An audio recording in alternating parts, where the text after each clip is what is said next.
Hi, it's Anna from Dreams Lane. Today I'm going to talk a bit about the gear I'm using in the band. First, I have to say that in the very beginnings when I joined the band, I started out really small on a borrowed, tiny, cheap Casio keyboard that was, it sounded thereafter. And therefore I quite soon felt the need for expanding that rig a bit, and I purchased a digital piano, also by Casio actually. It's not really expensive, but I still have it to this day in my rig. It's by far the least expensive part, but I'm really still quite happy with it. It has maybe to do with my background from classical piano playing, because with that background I don't have too big expectations towards a digital piano, because I know that the timbre, the kind of the resonance of an acoustic instrument will never quite be transferred to a digital version. So as long as I have weight keys, as long as it sounds like a pretty decent piano, I'm happy. And of course, because solo piano playing is one thing, and then playing it with the sound, the whole sound of the band around it, is a whole different thing. And but my ambitions for expanding and learning to play also different key instruments didn't quite stop there. So of course, since I love bands like Uriah Heep and Deep Purple, quite soon a wish manifested itself to actually also start to play a Hammond organ or something similar sound-wise. And I looked into many different options, and because, well, of course, the Hammond itself, it's not the cheapest option, to put it that way. And I was considering a Korg, tested some, but kind of felt I tested one that had just one manual at the point, and felt that kind of to play both accompaniment and the melody, it could be beneficial to have more space, to have more manuals. And it kind of felt maybe also natural to me, since I've been around quite a bit of church organs in my childhood, most of them which have several manuals. And so through a very lucky coincidence, it so happened that right around the time I was looking into purchasing an organ, someone sold a Hammond XK3C with the lower manual, and for a very reasonable price, to put it that way. And they even managed to purchase Roland PK5 bass pedals, stretching over roughly an octave. And I couldn't be happier with the instrument.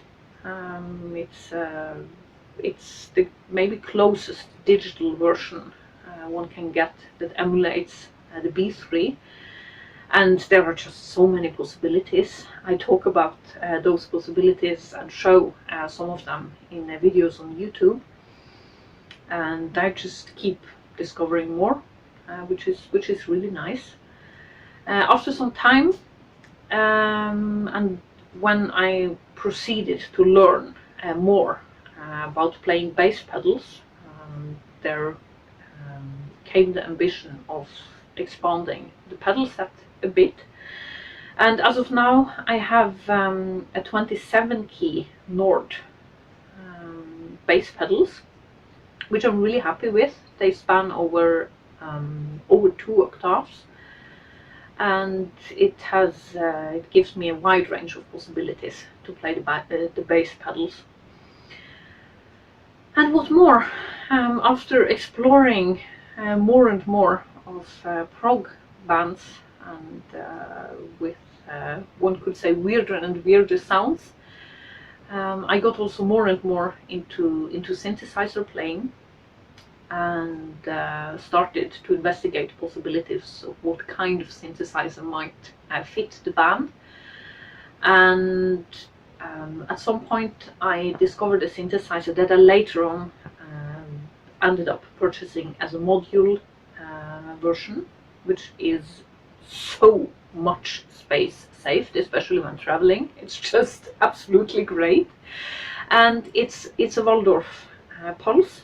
Waldorf is a German company, and the one I have, the module synthesizer, is a mono synth, which is a bit counterintuitive for me. Again, with my background from classical piano, I'm always used to that if I press also more than 2 keys, there is actually a sound. So when playing the mono synth, I just, to not fall into the temptation, just keep my left hand on my lap, and also have to think about not trying to play chords. But it has great possibilities. There are so many parameters to combine to create different sounds, wavelengths, and wave structure, and timbre and overtones. So it's really interesting. The last edition, and something I also have been thinking about quite a lot, has been the improvement of the church organ sound. Because of course in the Casio digital piano there is a church organ sound programmed, but it's it's rather standard. I wouldn't say it's bad, but it's kind of it's not much of this kind of church organ experience one would have.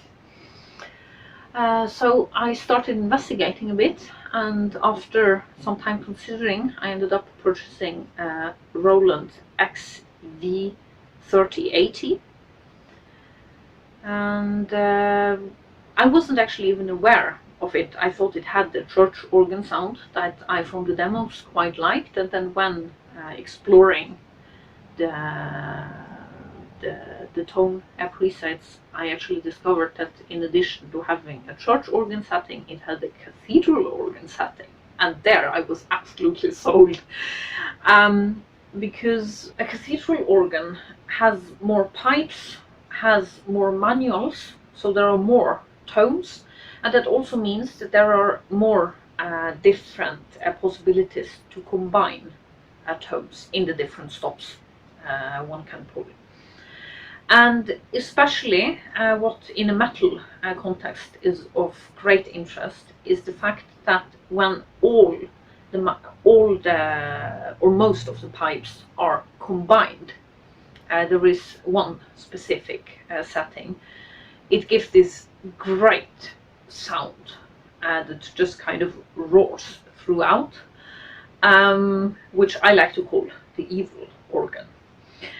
And the cathedral organ setting on my Roland kind of goes a bit in that direction. I mean, I wouldn't be able to compare it to an acoustic church or cathedral organ, but it does its job. Of course, having a quite sophisticated setting for an organ also creates some challenges. So for example, because naturally the smallest pipes on an acoustic church organ, they will be really small. I mean, because the biggest pipes, they are several meters high, whereas the smallest ones, they are maybe half a meter, maybe even like 30 centimeters. And those give really fine, small, very kind of very soft tones. And those combined with the bigger pipes, with the darker sounds, it creates a contrast, and that can be noted on the organ setting on the Roland synthesizer I have, as the brighter tones they can seem a bit weaker, and the more kind of full-fledged mid intervals, and especially the bass, of course, the bass intervals. But one has to consider it when playing and when composing the guitar and organ parts. But I think it's a nice feature to have, because it makes one consider how the acoustic instrument will have to be dealt with, which I think is quite nice. given the fact that I've started expanding on module synthesizers, because both the Waldorf Pulse and the Roland XV3080 I have are modules, and so I have to connect them to the keyboards I have available. As of now, I have 3 manuals. I have the Casio digital piano, and I have 2 manuals of the Hammond organ. So both, for some settings, the Roland and the Waldorf have to be connected to the keyboards. I've done so mostly. I've connected them to the Hammond, but since I have less manuals available than I have actual synthesizers, which is the big point of having module synthesizers, I use MIDI cables, which is maybe, as of now, a rather vintage solution that has its challenges, but mostly it has worked very nicely. Because what I mostly do is that I plug the MIDI cables into a MIDI switch, and according to which combination of instruments I use on a given song, I use part of the Hammond organ for playing the synthesizer. So, for example, on songs where I use the Waldorf synthesizer, the lower manual of the Hammond becomes the keyboard directing the Waldorf synthesizer. And in some cases, I also merge the sounds from different keyboards. That is especially when using the church organ as setting from the Roland, because then I have the possibility to actually play the church organ sound on all the 3 manuals I have available, and that way that creates kind of a bit of the feeling of playing on an actual church organ, especially since I also have the bass pedals available. The technology of MIDI mergers has shown itself to not be quite as reliable as I should wish, because there can be created tiny delays with the input signal that then is merged towards the synthesizer, and those delays can create hang-ups, which are of course rather annoying, because then I have to turn off and on the synthesizer, and especially in a concert situation it's not very nice. But mostly I've managed to either conceal the problem, or to just, at the last concert we had to take a little break where Igor gave a little bit of background information while I desperately tried to fix my MIDI merger. So as of now, I've recently bought what I think is an even more vintage solution to the problem, because it's a MIDI patch bay by Kawai. I think it's from the 80s. I haven't, due to my my tendinitis, haven't had the chance to actually check it out, but I'm really looking forward to that. And I'll keep you updated, and that would be all for now.